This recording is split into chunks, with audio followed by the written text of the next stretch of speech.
जुमला सरकार से तो हम यही कहना चाहेंगे कि आपने आने से पहले जो ख्वाब दिखाए थे 15 लाख के, अब तक पब्लिक उसका जवाब मांग रही है।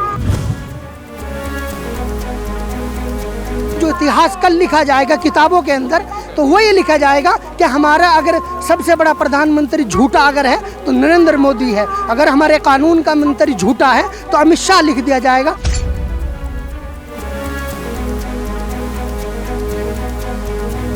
आप बताइए, आपकी ज़मीन हो और हुक्म मेरा हो तो क्या आप इसको बर्दाश्त करेंगे?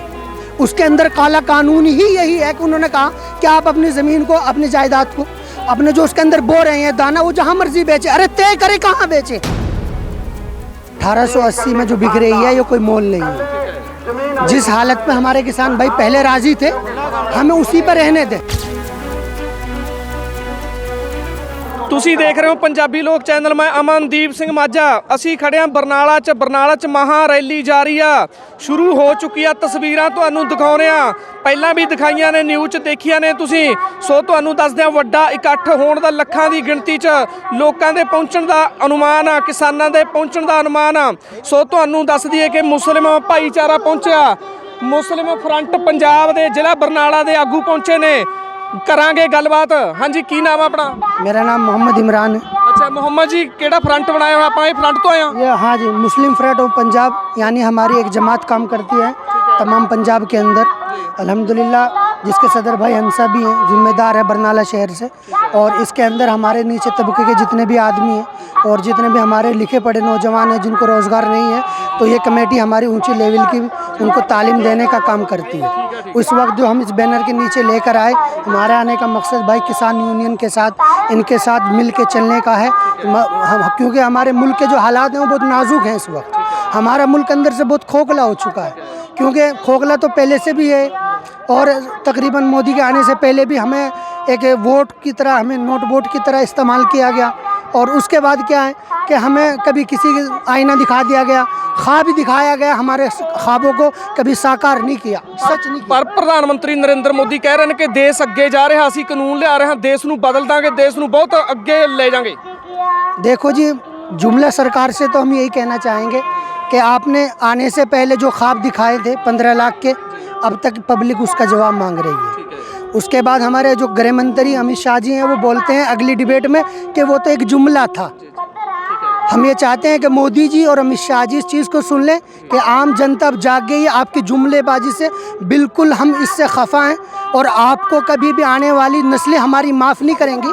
कभी आपने आने के बाद कभी हमारे मुल्क को कभी NRC के ऊपर, कभी CA के ऊपर, कभी GST के ऊपर गर्ज आपने हर तरह की हर परेशानी को, हर एक भाई को, हमारे हर एक हिंदुस्तानी भाई को तकलीफ़ दी है। जिसको नहीं पता था कि हमारे मुल्क का प्रधानमंत्री कौन है, आज आप जिस शहर से भी, जिस गली से भी, जिस गांव से भी अगर आप देखना चाहें, छोटा छोटा बच्चा आपको बता देगा कि हमारा प्रधानमंत्री मोदी है। और आने वाले कल्चर में मैं आपकी मीडियम के माध्यम से और तमाम पत्रकारों के माध्यम से अपने मुल्क के प्राइम मिनिस्टर को ये कहना चाहता हूँ कि आप के बारे में जो इतिहास कल लिखा जाएगा किताबों के अंदर, तो वो ये लिखा जाएगा कि हमारा अगर सबसे बड़ा प्रधानमंत्री झूठा अगर है तो नरेंद्र मोदी है, अगर हमारे कानून का मंत्री झूठा है तो अमित शाह लिख दिया जाएगा। आने वाले कल्चर के लिए, आने वाली नस्लों को तो किताबों के अंदर महफूज कर दिया जाएगा। हम कहते हैं कि आप इस चीज़ को वापस लें।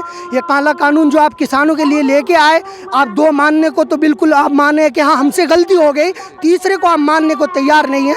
उसके मनाने के लिए, उसको मनाने के लिए, समझाने के लिए हमारे तमाम किसान भाई जिम्मेदार हैं और इंशाअल्लाह समझदार भी हैं और आपसे ज़्यादा समझदार हैं। हम आपको हाथ जोड़ के यही बेनती करते हैं अपने मुल्क के प्राइम मिनिस्टर को कि आप इस काले कानून को वापस करें, इस मुल्क को बहाल होने दें, शांति इस मुल्क के अंदर लाएं, कारोबार दें, रोज़गार दें। जो हमारे भाई लिखे पढ़े आज दर दर की ठोकरें खा रहे हैं, उनके कानून वापस करके उनको रोज़गार की बात करें। मोहम्मद जी, पर प्रधानमंत्री कह रहे हैं कि काला कीया कानूनां 'ਚ बहुत वधिया कानून बनाए ने, किसानां दी आमदन दुगनी करने, किसानां दा बहुत बड़ा फायदा होगा। किवें कही जांदे हो? वो ये है सर, आपकी मेरी ज़मीन है, मैं खुद एक किसान का बेटा हूँ। अल्हम्दुलिल्लाह हमारे खुद की ज़मीन है और हम यहाँ बसासत में बरनाला में रहते हैं और यहीं ड्यूटी करते हैं और यहीं अपने समाज में रहकर काम करते हैं। आप बताइए, आपकी ज़मीन हो और हुक्म मेरा हो तो क्या आप इसको बर्दाश्त करेंगे? उसके अंदर काला कानून ही यही है कि उन्होंने कहा कि आप अपनी ज़मीन को, अपनी जायदाद को, अपने जो उसके अंदर बो रहे हैं दाना, वो जहाँ मर्जी बेचे। अरे तय करे कहाँ बेचे, सरकार आपका सामान खरीदेगी, इस रेट में खरीदेगी। उन्होंने कुछ जगह तय की, कोई जगह अब तक तय नहीं की। वो झूठ बोलते हैं, जुमलाबाजी करते हैं। सिर्फ हम ये कहना चाहते हैं, कल 2002 के दंगे में अगर नरेंद्र मोदी मुख्यमंत्री गुजरात का था, अमित शाह गृह मंत्री था उस वक्त, हालात क्या 2002 में उठा के इतिहास देख ले। और आज हालात क्या हैं, नरेंद्र मोदी देश का प्रधानमंत्री है, गृह मंत्री अमित शाह है। आज के हालात देख लें, इसी से आपको अंदाज़ा हो जाएगा कि जुमलेबाजी सरकार हमारे लिए और गरीबों के लिए क्या कर रही है। वैसे किसान भी ਐਵੇਂ ਡਰ ਰਹੇ ਨੇ ਕਿ ਬਿਹਾਰ ਦਾ ਹਾਲ ਦੇਖੋ, ਯੂਪੀ ਦਾ ਹਾਲ ਦੇਖੋ, ਜਿੱਥੇ ਫਸਲ 900 ਨੂੰ ਵਿਕ ਰਹੀ ਆ ਪਰ ਆਪਣੇ 1888 ਨੂੰ ਵਿਕੀ ਆ। ਕਿਤੇ ਨਾ ਕਿਤੇ ਮੰਡੀਕਰਨ ਹੈਗਾ ਵੀ, ਇਹ ਤਾਂ ਮੰਡੀਕਰਨ ਨੂੰ ਖਤਮ ਕਰਨਾ ਚਾਹੁੰਦੇ ਨੇ। ये तो आपको किसी ने गलत कहा कि किसान डर रहा है, ये तो बात आपको किसी ने गलत बता दी। किसान डर नहीं रहा है। किसान 26 जनवरी के बाद और भी ज़्यादा तादाद में हमारे भाई दिल्ली बैठे हैं और हम भी पहुंचे थे और हम भी आए हैं।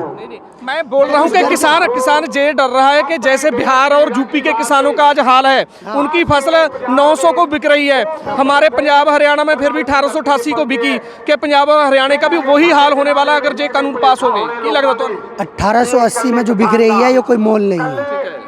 जिस हालत में हमारे किसान भाई पहले राजी थे, हमें उसी पर रहने दें, हमें उसी पर रहने दें, हमें आगे का सपना मत दिखाएं, ठीक है ना। बिहार में भूखमरी है, वहाँ भी इनकी सरकार है, झूठ सच बोल के उन गरीबों को हथिला देती है, उनको अपने रास्ते से, उनके मकसद से हटाकर उनको दूसरी तरफ लगा देती है। हर सरकार आती है, उसको अच्छा सपना दिखाती है, काम उनका वही, उससे बदतर कर देते हैं। तो मेरी आपसे गुजारिश है कि वो तो झूठ बोलते हैं, उनकी बयानबाजी पे हम उनको यकीन नहीं करते। ਕੀ ਲੱਗਦਾ ਤੁਹਾਨੂੰ केंद्र सरकार तुरंत करे खेती कानून रद्द, नहीं तो संघर्ष और तिखे होंगे? हमारा मानना यह है कि संघर्ष जारी रहेगा उस वक्त तक जब तक, देखो जी, कोई भी चीज़ रंग तब लाती है जब उसमें कुर्बानी दी जाती है। हमारा मानना यह है कि इसमें और संघर्ष बढ़ेगा। अगर ये काला कानून वापस रद्द नहीं होगा, जितना रद्द होता जाएगा, जितना टाइम लगेगा, सरकार इसमें अपना खसारा और घाटा समझे, क्योंकि उनका खुद का नुकसान है, पब्लिक का नुकसान नहीं है। पब्लिक तो और जुड़ती जाएगी इंशाल्लाह। नौजवान जुड़ रहा है और जुड़ रहा है, दिल्ली के चारों तरफ पड़ा है और पूरे मुल्क के चारों तरफ पड़ेगा इंशाल्लाह। तो हम अपनी हिफाजत, अपनी ज़मीन को बचाने के लिए, अपने मुल्क को बचाने के लिए हम इंशाल्लाह जहाँ तक भी हमसे होगी, हम पूरी पुरजोर कोशिश किसान यूनियन के साथ, जहाँ किसान भाइयों का पसीना डलेगा वहाँ हम इंशाल्लाह खून डालने का काम करेंगे। ਸੋ ਮੁਸਲਿਮ ਫਰੰਟ ਪੰਜਾਬ ਨੇ ਪੂਰਾ ਸਹਿਯੋਗ ਦਿੱਤਾ ਕਿਸਾਨਾਂ ਨੂੰ। ਅੱਜ ਰੈਲੀ 'ਚ ਪਹੁੰਚੇ ਨੇ। ਤਸਵੀਰਾਂ ਬਰਨਾਲੇ ਦੀਆਂ ਤੁਹਾਨੂੰ ਸਿੱਧੀਆਂ ਦਿਖਾ ਰਹੇ ਹਾਂ, ਜਿੱਥੇ ਮਹਾ ਰੈਲੀ ਹੋ ਰਹੀ ਆ ਕਿਸਾਨਾਂ ਦੀ। ਵੱਡੀ ਗਿਣਤੀ 'ਚ ਕਿਸਾਨ ਆਗੂ ਪਹੁੰਚ ਰਹੇ ਨੇ, ਕਿਸਾਨ ਔਰਤਾਂ ਪਹੁੰਚ ਰਹੀਆਂ ਨੇ।